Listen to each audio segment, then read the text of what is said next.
All About News 김현정의 뉴스 쇼. 전세 사기. 그러니까 신축 빌라를 지어놓고 비싸게 전세를 놓습니다. 그런데 얼마 후 집주인이 바뀝니다. 문제는요, 그 새로운 집주인이 파산을 하고 전세 보증금도 돌려주지 못하는 상황이 되는 거죠. 알고 보니까 건축업자, 부동산 중개인, 새로운 집주인 모두가 한패였던 겁니다. 이런 식의 전세 사기가 전국 곳곳에서 벌어지고 있고요. 현재까지 피해자는 1,700여 명, 피해 규모는 3천억 원에 이릅니다. 이들을 구제하기 위해서 정부가 어제 전세 사기 특별법을 발의했는데요. 물론 국회를 통과해야 하는 거긴 합니다만 여러분 지금부터 설명을 잘 들어보시고 여러분의 의견, 질문 보내주십시오. 직접 설명을 하기 위해서 스튜디오에 나온 분이 계세요. 원희룡 국토부 장관 만나보죠. 장관님 어서 오십시오. 네, 안녕하세요. 요새 연일 밤잠 설치고 돌아다니신다고 들었어요. 아이고, 피해자분들이 앞이 캄캄한 거에 비하면 저희 직원들의 고생은 당연히 감수해야 되는 거라고 생각해요. 그래서 이제 부지런히 움직여서 특별법안이 나왔는데 그리고 어제 발의까지 한 거죠. 네. 예, 크게 4가지 지원책 어떤 내용을 담고 있습니까? 우선 그 구체적인 지원책 들어가기 전에 저 자신도 지방에서 서울 와가지고 이 학생 때 또 사회 초년생 때 신혼 때 해서 한 30번도 넘게 월세방 전셋집 이렇게 다닌 것 같아요. 원장관님도 그러셨어요? 그렇습니다. 오. 예. 그래서 네. 그 집 없는 사람들의 마음 또 집주인과의 거기서 느끼는 그 마음의 불편함을 너무 잘 알고 있고요. 게다가 이번에 전세 사기 사건의 경우에는 한 푼, 두 푼 정말 어렵게 모은 돈 아니면 정말 큰 맘 먹고 진짜 힘들게 대출 받아서 그래도 전세에 들어갔다고 좋아하던 이런 분들이 지금 그 사기 집단들에 의해 가지고 지금 돈을 띄게 된 거 아닙니까? 예. 그래서 그런 점에 대해서는 저희들도 마찬가지고 온 국민들도 정말 가슴 아프게 생각하고 있거든요. 물론이죠. 그래서 물론이죠. 저희들이 이번에 그 기존의 그 민사 관계로 채권 채무 법원에 가서 하는 것만 가지고는 안 되는 부분들이 있어가지고 특별히 국가가 개입해서 구제 지원책을 마련했는데요. 골자는 우선 첫 번째로는 경매에 들어가서 그 세입자가 그 경매 가격으로 집을 살 수 있는 우선권을 줍니다. 매수 우선권. 매수 당연히 대출을 해주고요. 네. 최고 저리 이자에다가 그 이자를 예를 들어서 지자체에서 지원까지 하게 되면 사실상 무이자인 경우들도 저희들은 열어놓고 있습니다. 예. 그다음 두 번째로는 기존에 이미 빚이 있는데 그리고 이 집은 내 마음에 안 들어. 오래 살긴 싫어. 매수하고 싶진 않아 하면? 예. 그러면 내 살다 나갈 거야. 이렇게 되면은 저희들이 원하는 기간 동안 살 수 있게끔 LH가 그 집을 역시 경매 가격으로 사서 원하는 동안에 공공 임대주택 조건으로 살 수 있게 하는 겁니다. 예. 그리고 세 번째로는 이 기존에 이 지금 화곡동 이 빌라 같이 이 경매를 하면 돈은 돌려받을 수 있는데 그 위에 국세 채권이 이 매겨져 있는 경우가 있어요. 근데 국세 채권이 예를 들어서 이번에 화곡동 사건 같은 경우에는 세금이 68억인가 그렇고요.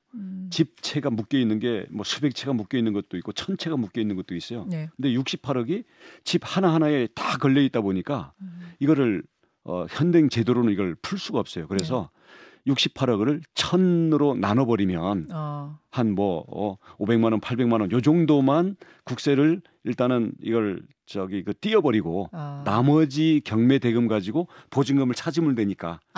보증금을 어떻게든 찾아가실 수 있는 분들은 그런 식으로 또 도와드리고. 담보가 있는 분들은 예. 이걸 터주면 찾아갈 수 있거든요. 그래서 화곡동 빌라 피해자 같은 분들은 그 경매로 그걸 집을 사지 않더라도 정상적인 경매 절차에서 국세가 양보를 해주는 거죠. 이런 등등의 그 조건들을 갖고 있고, 그다음 마지막 네 번째로는 이런 그 매입이나 그 이 공공 임대주택과 관계없이 기존의 부채도 어렵고 하다 보니까 생활이 어려운 분들이 있어요. 네. 그래서 이런 부분들에 대해서는 현재 긴급복지 대상으로 이분들을 편입시켜 가지고 충분하진 않지만 월 생활비라든가 월세 이런 부분들을 지원하고자 합니다. 그렇죠. 자, 지금 설명해 주신 이 혜택을 받으려면 일단 전세 사기 피해자로 인정부터 받아야 되는 네. 거죠. 피해자로 인정받으려면 조건이 있다면서요. 6개 조건인데요. 어떤 분들은 야 6개씩이나 돼? 이렇게 생각하실 수가 있는데 이거 너무 조건이 까다롭다 막 이런 저 불만의 목소리도 있는 것 같던데요. 조건에 대해서 지금 내가 해당되는지 안 되는지가 딱딱 떨어지지가 않으니까 좀 답답해 하시는 건 이해가 되는데 까다롭진 않습니다. 왜냐하면 1, 2, 3번은 계약이 있을 것, 경매에 넘어갔을 것, 서민주택일 것 이런 거기 때문에 이건 당연한 거예요. 그거는 물건만 보면 그냥 딱딱 떨어지는 거고요. 그다음 4, 5, 6번이 예를 들어서 다수일 것, 사기의 의도가 있을 것, 보증금 반환이 어려울 것 이것도 있는데 이것도 사실은 당연한 거예요. 사기의 의도가 있을 것 이건 무슨 얘기인 거죠? 그러니까 지금 만약에 법원에서 인정하는 그 우리 현재 법상의 사기는 너무 까다로워요. 왜냐하면 심증은가지만 물증이 없거나 원래부터 사기칠 마음은 아니었다. 나중에 어려워져서 못 돌려준 거지. 다 그렇게 집주인은 다 그렇게 빠져나가고요. 그리고 또 그게 법원의 판정이 나려면 오래 걸리고요. 너무 오래 걸리죠. 대신 보증금을 띄거나 보증금 반환이 부족한 분들은 이거 전부 처음부터 사기 아니었어? 이렇게 해서 전부 사기로 걸게 돼 있거든요. 그러니까 법원이 인정하는 사기로는 구제 범위가 너무 작아지고 그렇다고 일반적으로 저 사기꾼 이렇게 하는 우리 상식적인 용어를 가지고는 너무 많아지니까 이렇게 되면 진짜 보호받아야 될 분들이 섞여가지고 보호를 못 받게 돼요. 그거 근데 가리는 게 좀 애매하겠는데. 왜냐하면 깡통 전세라는 거는 사기 치려고 해서 생긴 게 아니라 뭐 집주인이 갑자기 어떻게 돼가지고 깡통 전세가 되는 경우는 옛날부터 많았잖아요. 네네. 그래서 그런 미반환 또는 반환금이 부족한 것은 기존의 민사 절차에서 시간이 걸리더라도 정상적으로 그 일반적인 절차에 의해서 구제를 받도록 하고요. 이번에 하는 것은 한시법으로 아주 특별한 조건들을 경매 우선권이라든지 이런 걸 주는 거기 때문에 요건을 그래도 어떤 이 집단적이고 계획적인 사기에 해당하는 부분으로 하자. 계획 사기에 의해서 다수가 재난처럼 피해를 받은 경우 뭐 이렇게 정리하면 되겠습니까? 그렇습니다. 예를 들어서 그런 경우에는 예를 들어서 왜 다수란 걸 집어넣냐면 집주인이 한 사람한테만 임차를 준 거 다른 게 없는데 이거를 굳이 이 법을 적용해야 된다는 건 좀 무리라고 보는 거죠. 알겠습니다. 그럼 이미 자신이 살던 집이 공매 경매로 넘어간 분들 있잖아요. 이분들도 소급해서 구제 대상의 피해자로 넣을 수 있습니까? 법 시행 전 2년 전까지도 경매되거나 경매 거치지도 않고 자기가 포기하고 퇴거했던 분들까지는 적용하려고 합니다. 적용하는 것으로. 자, 그래서 이제 전세 사기 피해자로 일단 인정을 받았어요. 그럼 이제 그 다음 단계는 살고 있는 전셋집 그 집에 대한 원할 경우에는 매수 우선권 주는 거고. 근데 매수를 하고 싶긴 한데 내가 보증금을 떼었기 때문에 돈이 없어서 못 사는 경우. 그러니까 사고 싶은 마음은 있는데 돈이 없어서 못 사는 경우. 이런 경우는 아까 말씀하셨듯이 금액을 100% 대출해 줍니다. 100%. 지금 LTV니 거의 무금리예요? 저희는 국가에서는 한 1.2% 정도의 현재 정책 금리 중에 최저 금리를 적용합니다. 무이자는 안 되고요. 대신 이렇게 한다 그랬더니 지자체들에서는 자기네들이 특별 예산을 마련해가지고 그 이자를 예를 들어서 영원히 해줄 수는 없고요. 2년이든 3년이든 자기네가 대신 내줘 보겠다. 지자체가 나섰어요. 그래서 사실상의 무이자가 됐다 그 말씀이신 거군요. 극단적인 피해자들에 대해서는 그 정도까지 아마 될 것 같습니다. 근데 지금 살던 집에 계속 살고 싶은 마음은 있는데 사고 싶은 마음은 없는 분들을 위해서는 아까 LH가 매입해서 공공임대주택으로. 그 LH가 그걸 매입할 자금은 어디서 나옵니까? 굉장히 지금 주택 수가 많은데. 그렇지 않아도 LH는 지금 한 3만 6천 호 정도를 매년 사게 돼 있습니다. 공공임대주택을 짓는 거 말고 짓는 거보다 기존 주택을 사는 게 쌀 수가 있기 때문에 그래서 근데 그분들이 어려운 서민들에게 가는 거를 이 피해자들은 1순위 서민이라고 보는 거죠. 그래서 기존 예산, 기존 물량을 가지고 하기 때문에 추가 예산 들어가는 것도 없습니다. 다 짓는 거라고들 일반적으로 생각하는데 그게 아니라 사는 것들도 꽤 많았군요. 건설임대, 매입임대 또는 심지어는 그 집을 골라오면 전세금만 내주는 전세임대도 있습니다. 세 가지 유형이 있거든요. 그렇군요. 근데 지금 피해자 대책위에서는 이런 요구를 하더군요. 그 집을 살 생각도 없고 거기서 그러니까 매수할 생각도 없고 그리고 거기서 계속 살고 싶지도 않고 그냥 떼인 보증금 받아서 나가고 싶어요. 사기당한 보증금을 좀 정부가 지원해주면 안 됩니까? 이 요구를 하시는데 어떻습니까? 이 화곡동에 같은 경우에 국세 때문에 이 경매로 보증금을 못 받던 분들은 우리가 이런 국세 안분이라는 제도 아까 설명드린 이게 특별법이 들어가면 이건 다 해결됩니다. 그러니까 그런 케이스 같은 경우는 집에서 지금 나올 돈이 있으니까 뭐 가능한 거지만 아닌 경우들이 꽤 많잖아요. 아닌 경우는 한 푼도 나올 게 없는. 그러니까 선순위 채권자들이 있어서 결국 돈을 못 받는 경우에는 결국은 그게 처음부터 알고 들어간 거 아니겠습니까? 대신 속임을 당한 거죠. 그렇죠. 감정평가사나 공인중개사가 속였고 집주인 바꿔버리고 이런 게 있는데 이런 경우에 사기 피해에 대해서 국가가 개입해서 사기 피해 금액을 먼저 돌려주고 나중에 이거 못 받으면 그냥 세금 부담으로 하는 이런 제도는 현재까지 있지도 않고요. 이런 선례를 만들 수도 없고 이런 제도는 현재 헌법 우리 권리체계에도 맞지가 않고 시장경제 원리에도 맞지 않고 무엇보다도 국민들의 이 합의가 뒷받침되기가 사실은 어렵다고 봅니다. 그렇기 때문에 저희가 보증금을 바로 직접 돌려주는 이 부분은 우리가 넘을 수 없는 선이라고 보고 있고요. 다른 방법으로 지원을 하고 있는 거고 예를 들어서 전세 사기뿐만 아니라 예를 들어서 주가 조작으로 인한 피해 또는 보이스 피싱으로 인한 피해 또는 당근 마켓에서 이런 피해 정말 이건 중학생, 고등학생 정말 어려운 영세 상인들을 위한 사기 피해들이 종류도 많고 우리 OECD 국가 중에 사기 피해 건수와 액수가 제일 많아요. 그러면 이 부분들에 대해서 그분들은 어떻게 할 거냐? 국가가 과연 피해자들은 다 평등한데 누구만 사기 피해를 국가가 대신 내줄 거냐 이런 문제가 있기 때문에 이거는 보증금이 급하다는 마음은 뭐 100번 이해를 하죠. 하지만 우리 헌법 원리 내에서 또 국민들의 형평성 위에서 해야 된다고 봅니다. 그분들은 이제 이런 말씀하시더라고요. 이 경우는 제도적인 허점이 워낙 커서 대규모 피해가 발생한 것으로 봐야 된다. 그래서 또 그런 개별 보이스피싱 사기 뭐 이런 것과는 또 차원이 다르지 않느냐 이렇게 말씀들 하시던데 어떻게 생각하세요? 뭐 다급하고 앞이 캄캄하고 이런 심정은 이해를 합니다만은 아마 국민들이 이 어떤 이 건강한 상식과 우리 어떤 형평의 우리 그 질서에 봤을 때는 조금 무리가 따르는 얘기라고 봅니다. 또 이런 말씀도 대책위에서 합니다. IMF 때 정부가 금융기관 부실채권 그거 나라 돈으로 매입해 주지 않았는가. 우리도 직접 지원 못할 이유 없다. 그리고 나중에 건축 사기꾼들 은닉 재산을 찾아가지고 그 사람들한테 구상권 청구하면 되지 않겠는가? 이건 어떻게 보세요? IMF나 지금 예를 들어서 카드 사태가 나면 그 부실 채권들을 인수를 하죠. 대신 여기는 전제가 있습니다. 그 부실 채권을 갖고 있는 사람들을 전부 다 잘라버려요. 경영 책임 묻고요. 그다음 부실 채권은 그게 나중에 회수될 수 있는 그 비율을 봐서 할인을 합니다. 지금도 캠코 자산공사에서 이런 예를 들어서 전세금 채권 같은 거, 담보 채권 같은 거 매입을 하거든요. 이번 우리 그 미추홀 피해자들의 채권을 거기다 넣어서 최고로 얼마까지 벌 수 있다 현재 평가를 해보라 그랬더니 10%가 나와요. 8천만 원 보증금이면 800만 원을 주고 그 채권을 포기해야 된다는 얘기입니다. 그리고 이런 내용의 법안도 지금 야당 의원들이 냈는데요. 그러면 이렇게 800만 원 10분의 1 받고 포기하시겠냐? 그러면 그 10분의 1도 나중에 범죄 피해자들한테 찾아오는 건 그건 확률이 거의 없는 거거든요.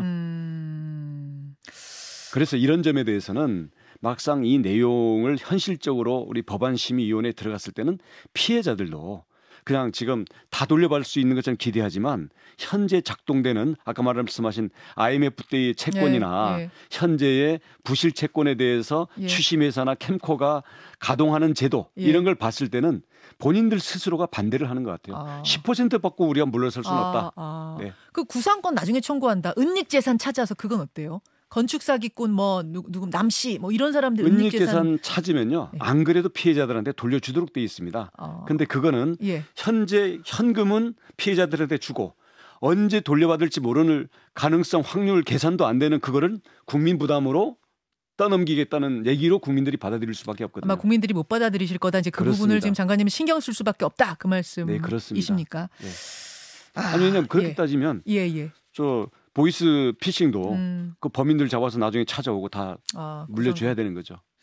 사실은 지금 이 대규모 전세 사기가 지금 터진 거 말고도 앞으로도 또 터질 가능성이 있다고 보세요?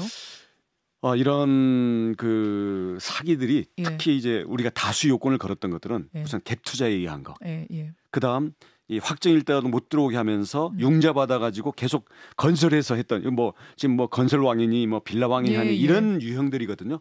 이런 유형들이 특히 임대차 3법이 통과됐던 2020년 또 그 이 보증 금 대출이 무제한으로 되던 그 시기 임대차 3법으로 전세금이 폭등하니까 이에 대한 인기 정책, 선심 정책으로 보증금을 무제한 대출을 해줬거든요. 그러니까 피해자들한테는 대출 보증금 대출까지 해줄 테니까 무조건 들어와라 이러면서 이게 수백 채씩 이런 사건이 난 건데 이런 부분들이 조금 추가적으로 더 나올 부분이 있다고 보여지고요. 더 있습니까? 네, 더 있는데 그렇다고 뭐 무제한으로 있지는 않습니다.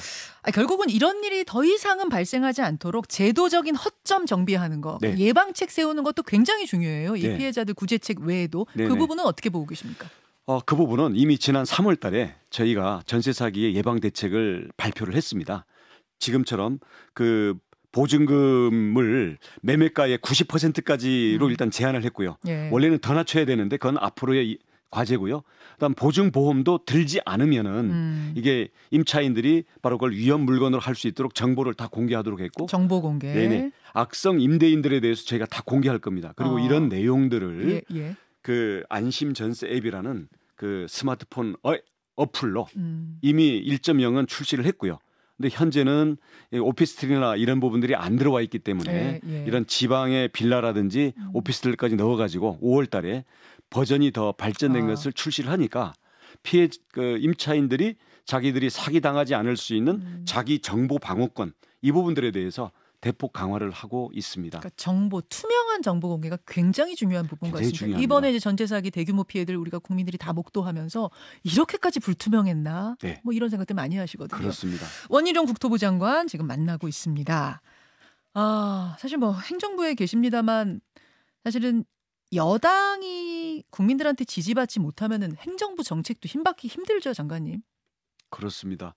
또 행정부가 잘해야 여당 지지가 올라가는 것도 맞아요. 있고요. 서로 간에 상생이죠. 예. 근데 지금 여당 상황이 썩 좋지 않습니다. 아마 뭐 여당 상황을 예의주시하고 계실 텐데 당에다가 좀 뭐 조언 한 말씀 하신다면.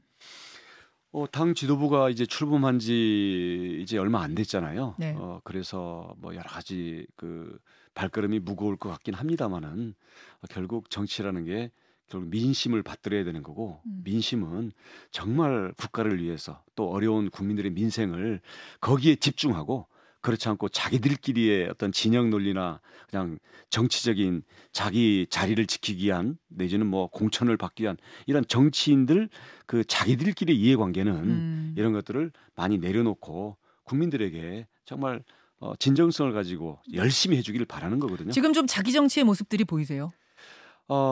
그런 부분들을 지금 질타받는 부분들에 대해서는 뭐 언론에서 이미 감시꾼 역할을 하고 있으니까 언론은 또 민심의 또 거울이기도 하잖아요. 그럼요. 그래서 국민들이 대다수가 공감하는 야 이건 잘못해서 이런 거 하지 마라는 부분들은 하지 말아야 될 거고요. 국민들이 이런 거 안 하고 뭐해 이런 부분들은 그걸 달려들어서 열심히 하고 또 결과를 여당은 또 결과를 내야 되거든요. 야당은 비판만 하면 되지만 지금 상태로 총선 치른다면 그럼 어떨 거라고 전망하세요? 지금 지지율 그대로 치르면 여당 참패죠. 폭망? 그렇죠. 그렇게 보세요. 네, 아직 시간이 많이 있고요. 또 우리 대통령께서도 이 민생의 이 아픈 손가락들에 대해서는 뭐 저를 비롯해서 우리 각 부처 장관들을 매우 독려도 하고 계시고 저희들도 우선순위를 두고 열심히 하고 있기 때문에 그런 부분들은 시간이 가면서 원장관님 수도권이시잖아요. 네. 그러니까 장관 가시기 전에 수도권에서 의원을 하셨는데 수도권 상황을 그래서 누구보다 좀 잘 느끼실 것 같은데 특히 지금 수도권 민심 어떻습니까? 정부 여당에 대한? 정부 여당에 대해서는 실망감이 좀 많은 거고요. 대신 이제 야당에 대해서도 도저히 과거의 이 내로남불 이 부분을 못 벗어나고 있잖아요. 그렇기 때문에 이제 유보 내지는 무당층이 대거 늘어나고 있죠. 수도권. 최종적인 태도 결정을 할 때 우리 그래도 이 새 정부에 힘을 실어서 일을 할 수 있게 하자라는 그 신임을 다시 받을 수 있도록 저희들이 분발하고 남은 기간 열심히 해야죠. 제3지대론 막 꿈틀꿈틀거리는데 그럼 지금 무당층, 중도층 이렇게 늘어나면 제3지대 더 힘받아 올라갈 가능성은 없나요? 그 매번 처리되면 나오는 얘기인데요. 지금 나오는 정도 가지고는 뭐 찻잔 속의 태풍 아니겠습니까? 그렇게 내다보시는군요. 당이 힘들 때마다 총선 차출설 나오잖아요. 특히 이제 수도권이 어려운 상황이다 보니까 원희룡 장관께도 제안이 올 수 있는데 고민하십니까? 아이고 뭐 어떤 상황을 가정해 놓고 만약을 생각하기에는 현재 저는 현안 집중 그리고 어렵게 출범한 우리 윤석열 정부가 그래도 국민들에게 야 그래도 잘하는 게 있다. 그리고 윤석열 정부에게 기대했던 건 이런 건데 아무튼 더 기다려보자. 이런 걸 만들어내기 위해서 저도 당사자고 책임을 져야 되는 사람이지 예. 제가 비평을 할 입장에는 못 됩니다. 예. 답은 안 하시네요. 그러나 가능성은 열려 있다? 뭐 이 정도? 억지 답변은 우리 김현정 앵커랑은 안 어울립니다.